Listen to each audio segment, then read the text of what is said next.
The Berry Street Education Model is a whole school strengths-based program which utilises positive psychology to create trauma-informed systems which aid students in regulating their stress and building strong relationships.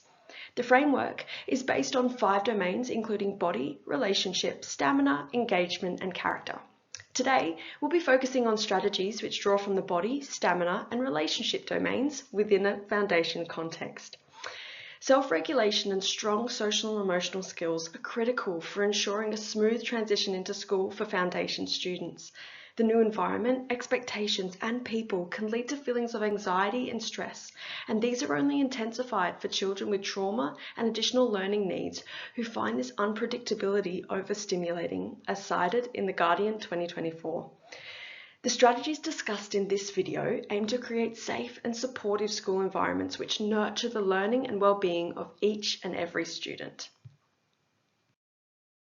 Firstly, the BSEM focuses largely on bottom-up regulation to regulate students' levels of arousal and assist students in finding their ready-to-learn state.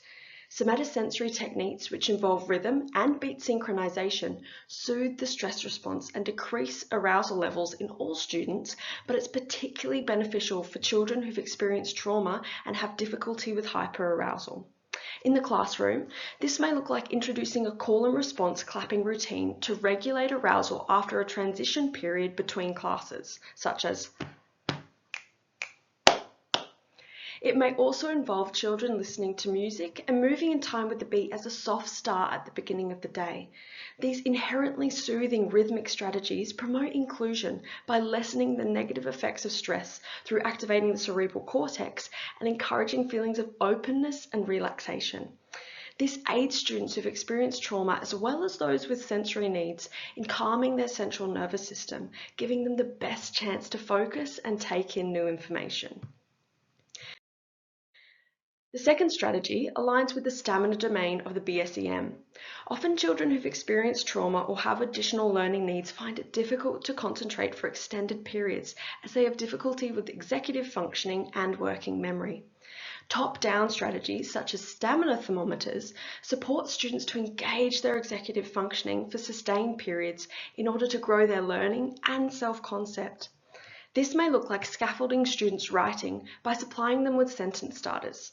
Students then predict on their individual thermometers how long they'll be able to remain on task during independent work time.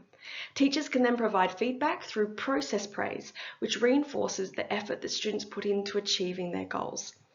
Setting realistic and achievable goals promotes inclusion and reinforces school-wide disability policies as success becomes accessible for each and every child.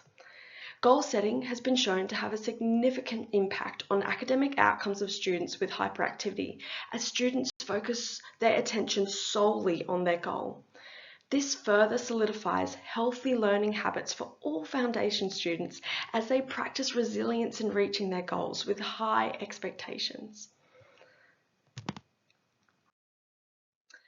The last strategy we'll discuss comes from the relationship domain. Bowlby's attachment theory 1969 demonstrates the significance of strong, stable relationships during early childhood, as these relationships act as a guide for all other relationships in the child's life. Therefore, in foundation, nurturing environments with strong, stable relationships are crucial, and even more so for children who've experienced trauma, as they have difficulties regulating their emotions and forming relational attachments, as cited in Brunsell and Norrish 2021. Unconditional positive regard supports teachers to separate students from their behaviours in order to facilitate empathetic student-teacher relationships. Unconditional positive regard has also been shown to lead to a significant academic growth in key learning areas such as reading and writing. When children display challenging, dysregulated behaviours in the classroom, teachers communicate with the student respectfully, actively listening and validating their feelings. Speaking calmly and warmly, teachers meet students where they're at, perhaps with a, "I understand that this might make you feel upset. I'm really impressed with how you're persevering on this task. Can we work on it together?" This can also be applied to a whole school approach, as both teachers and school leadership offer children with complex learning behaviours a clean slate every day, meeting them at the door or the school gate to greet them with a smile. This strategy promotes inclusion by communicating to students that they are cared for and accepted no matter what behaviours they display, further reinforcing inclusive education policy, which states that each child deserves to be treated with respect in a safe environment that nurtures their unmet needs.